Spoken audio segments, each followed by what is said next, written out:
Pansamantalang naantala ang diskusyon ng dalawa nang biglang mag-ring ang cellphone ni Chantal. Halos mapatalon pa siya sa upuan nang marinig iyon. Pigil hiningang sinagot niya ang tawag, hoping again with all her might na si Jude na yon at magsasabing nagkamali ito at nais na makipagbalikan sa kanya. Oh, ikaw pala, Marian. Pilit niyang ikinubli ang dismaya. I got your number from Faye. Invite sana kita sa party ko this weekend dito sa pad ko. Anang kaibigan sa kabilang linya. Bakit? Anong meron? It's my birthday. Nakalimutan mo na ba? Oh, I'm sorry. Marami lang kasi akong iniisip these days. Basta wag kang mawawala ha. Alright, tangin niyang naipangako.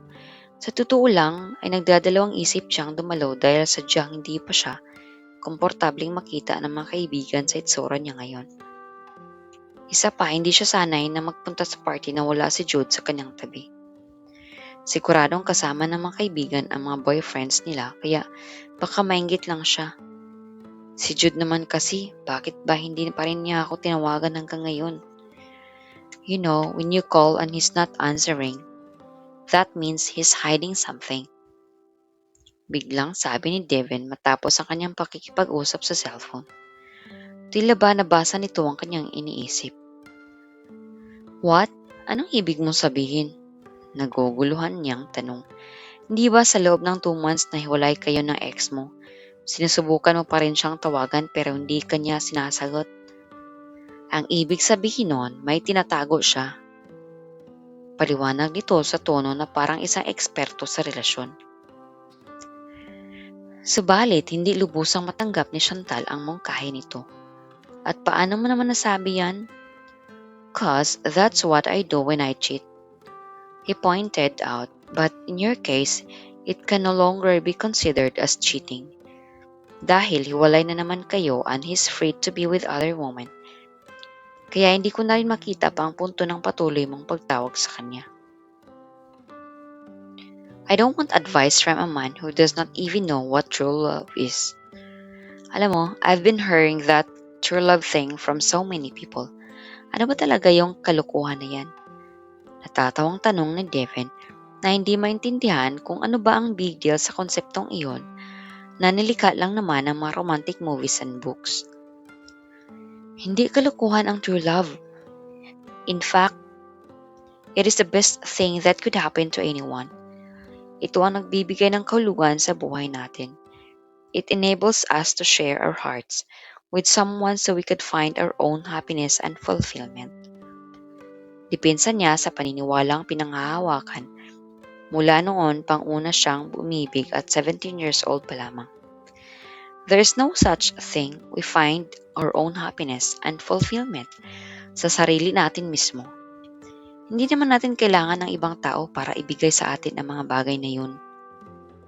Kontra ng lalaki na utak ang pinaghahagana pagdating sa mga relasyon. There is such a thing.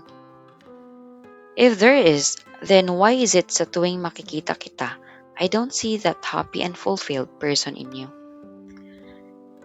I used to be happy and fulfilled person. Jude and I are just having some problems right now. Pero maayos rin naman ang lahat. And you'll see we'll be happy and fulfilled couple again.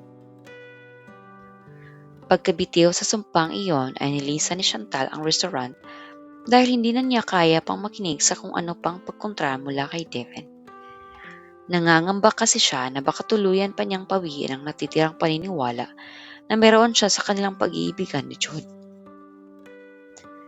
Matapos iwan si Devin sa restaurant ay umuwi na ng bahay si Chantal na labis pa rin apektado sa mga narinig na salita mula rito.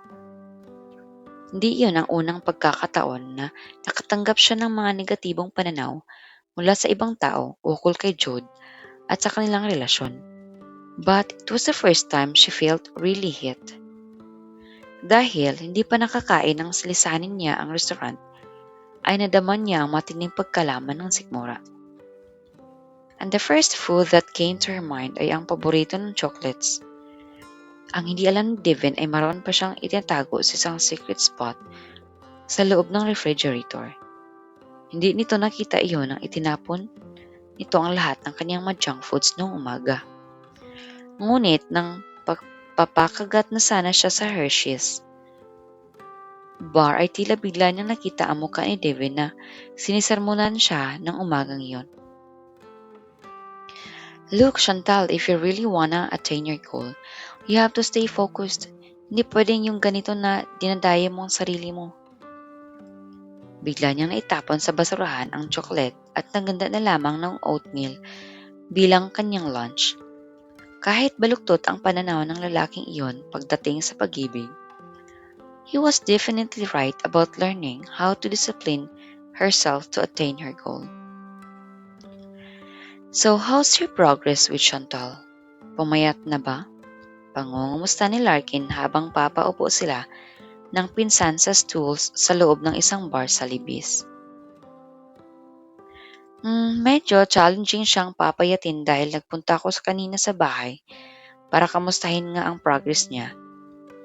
And I found her feasting on chips and chocolates. Napapailing na kwento ni Devin, sabay kuha sa ice-cold beer na iniserve ng bartender. Kaya ang ginawa ko, dinala ko siya sa gym. We work out together. Ang sabi ko sa kanya, we'll be doing it every day. Bakit kaya hindi ka nalang mag-hire ng fitness trainer para sa kanya? Suggestion ito. Alam kasi nitong kung gaano siya kaabala. Hindi na kailangan. Gusto kong personal ko siyang ma-monitor. Mahirap kung iaasa ko sa trainer at baka hindi sumunod. May katigasan kasi ang ulo. Baka naman sa pagiging paratin inyong magkasama, ma-develop na kayo niyan. Tukso nito matapos uminom ng beer. At baka siya na nga ang true love mo. Speaking of that true love, alam mo bang, we had a big argument a while ago about that. Napapatawang banggit niya nang maalala ang naging eksena sa pagitan nila ng dalaga sa loob ng restaurant. Apparently, tulad mo ay isa rin pala siya sa mga believers ng kalukuhang yan. Imagine hanggang ngayon umaasa pa rin siyang babalikan ng lalaking nakikipaghiwalay na nga sa kanya dahil naniniwala siyang ito ang kanyang true love. Hindi ba isang malaking kabaliwan yun? Tawagin mo ng kabaliwan pero maswerte ang lalaking yon na ang isang Chantal Palma ay hindi siya makalimutan. Tanga lang siya pero para hindi ma-realize yon at iniwan pa ito. Panghihinayang ni Larkin na malaki pa rin ang paghanga sa modelo kahit pa tumaba nito. Pero his loss could be your gain.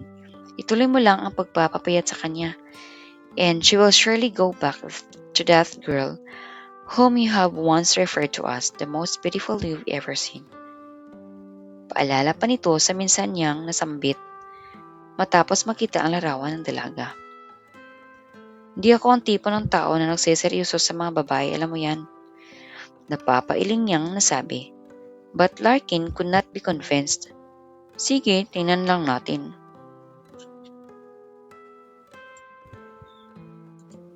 Maraming salamat sa panonood. Huwag kalimutang mag-like, mag-share at mag-subscribe para sa mas marami pang videos. I-click na rin ang notification bell para updated ka palagi. Kita-kits sa susunod!